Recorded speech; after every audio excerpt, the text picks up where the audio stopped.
극우 프레임의 의도를 단지 자유민주주의 세력, 대한민국 정통 세력을 공격하는 용도만으로 볼 수가 없어요.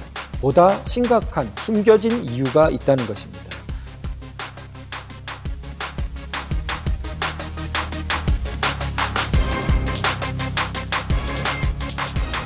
5.18 진상규명위원 추천과 관련된 내용입니다. 그래서 최근 자유한국당에서 3분을 추천했는데 3분 중에 대표적으로 차기환 변호사님이 있는데 이분은 판사 출신의 경력 20년 이상 된 아주 베테랑급 변호사세요. 자유와 통일을 향한 변호사연대 대표시고 박원순 시장의 아들 박주신 병력 기피 문제와 관련돼서 관련 의학계 최고 전문가인 양승호 박사님 재판의 주된 변호인이시기도 합니다. 이분에 대해서 극우라는 표현을 함부로 쓰면서 몰아가고 있습니다. 자, 최근에 극우라는 표현 때문에 오마이뉴스라는 데서 저에 대해서 표현을 썼다가 자진해서 그것을 철회하고 삭제한 일이 있었습니다. 극우라는 표현은 인종 우월주의, 또 반인도적인 폭력성, 또 영도자 중심의 인치 이런 것들이 굉장히 나치즘에서 보듯이 대표적인 표징으로 있는 것인데 법치와 자유민주주의, 자유통일, 지향 이런 것들이 어떻게 극우가 될 수 있는 것이냐. 오히려 오마이뉴스와 관련이 많은 것으로 알려져 있는 주체사상파, 김일성 민족으로 이렇게 변형된 우리민족 지상주의, 사실은 민족주의하고 또 다르죠. 김일성 민족으로 완전히 변형했기 때문에.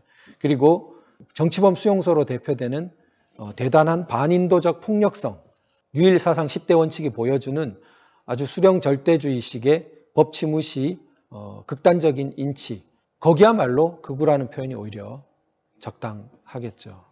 그런데 이 극우 프레임의 의도를 단지 자유민주주의 세력, 대한민국 정통 세력을 공격하는 용도만으로 볼 수가 없어요.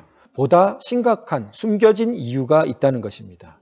그것은 극우라는 표현이 있으면 극좌라는 표현도 있겠죠. 그러니까 그 합법적이고 당연히 제도권 내의 표현을 하는 사람들을 극우라는 프레임을 붙이면 일종의 극우가 존재하는데 왜 극좌는 존재 못해? 극좌도 당연히 발언권이 있고 제도권 내로 들어와야 되는 것 아니냐는 일종의 전략을 깔고 있다는 것입니다. 즉 김일성주의, 김일성 찬양 세력, 북한에 대한 추종 세력에 대해서 비판을 가하는 사람을 극우로 몰고 김일성 찬양, 북한 추종, 구통진당의 입장 이런 것을 극좌라는 딱지를 붙더라도 극우가 제도권 안에 있으니까 극좌도 당연히 제도권에 있어야지. 극우가 사상의 자유, 표현의 자유를 인정받으니까 극좌도 사상의 자유, 표현의 자유를 인정받아야지. 이런 논리로 나온다는 것이죠.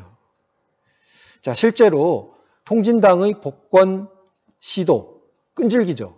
지금 양승태 대법원장의 구속이 그 사전 포석이라는 분석이 많은데 1년 넘어 얼마나 사법부를 흔들면서까지 집요하게 공격하고 있습니까?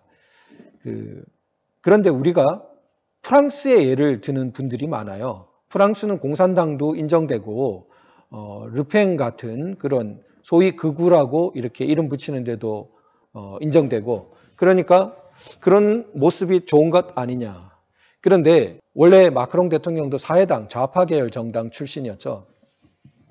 마크롱 대통령이 이번에 함께 기자회견하면서 아주 북한 문제에 대해서 단호하게 말하는 것을 봐서도 알 수 있듯이 프랑스에서는 소위 공산당이든 이 르팽 같은 곳이든 북한 김정은 세력에 대해서 인정하는 사람은 없어요.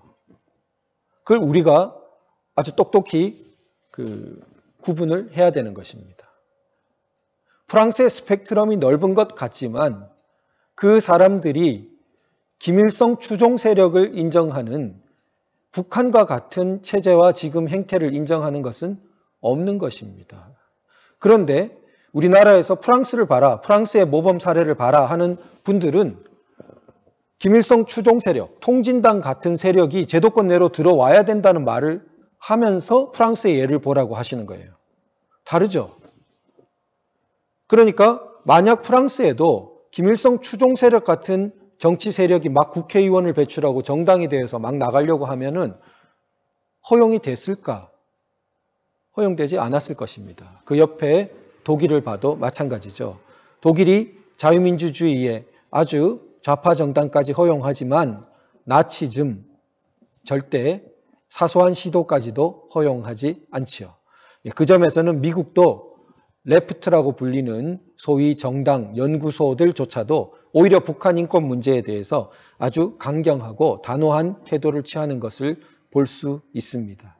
그래서 우리나라에서 좌우라는 문제는 너무나 보편적인 기준과 달리 쓰이는 경우가 많습니다.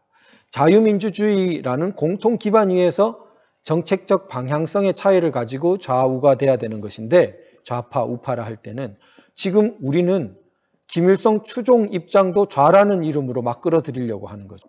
그리고는 함부로 극우라는 표현을 쓰는 거죠. 자, 진상규명위원회에 대해서는 제가 법적인 부분을 마지막으로 조금 더 덧붙이고자 합니다. 지금 5.18 진상규명 문제가 된 게 특별법이 작년에 통과되어서 그런데 5.18 민주화운동 진상규명을 위한 특별법이 풀네임이고 약칭으로 5.18 진상규명법이에요. 그 7조에 보면 9명의 위원이 있고 그중에 상임위원은 3명입니다. 그런데 그 9명을 어떻게 하냐면 국회의장이 1명을 추천하고요. 대통령이나 그 대통령 소속 정당이 4명. 그 외에 교섭단체와 비교섭단체가 4명입니다. 그래서 이렇게 구성되는 9명 중에 자유한국당이 3명을 지금 추천한 것입니다. 지금 보시면 자동적으로 대통령 쪽이 우세를 점하게 되어 있습니다.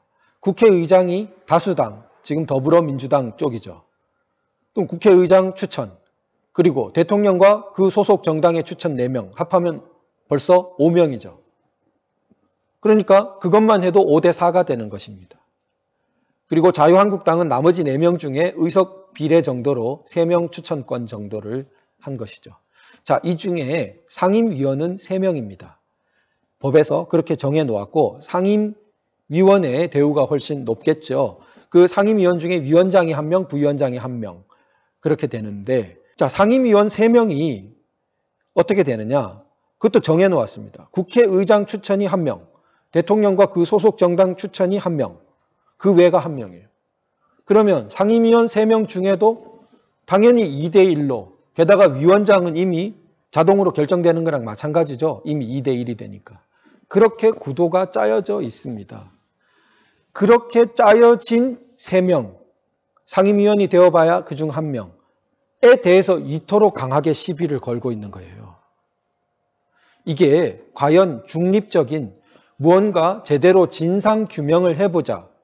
진상규명이라는 것은 결론이 이미 정해져 있으면 왜 진상규명이 필요하겠습니까? 그런데 마치 이미 결론은 나 있다는 것처럼 몰아붙이면 그건 진상규명의 태도가 아니죠.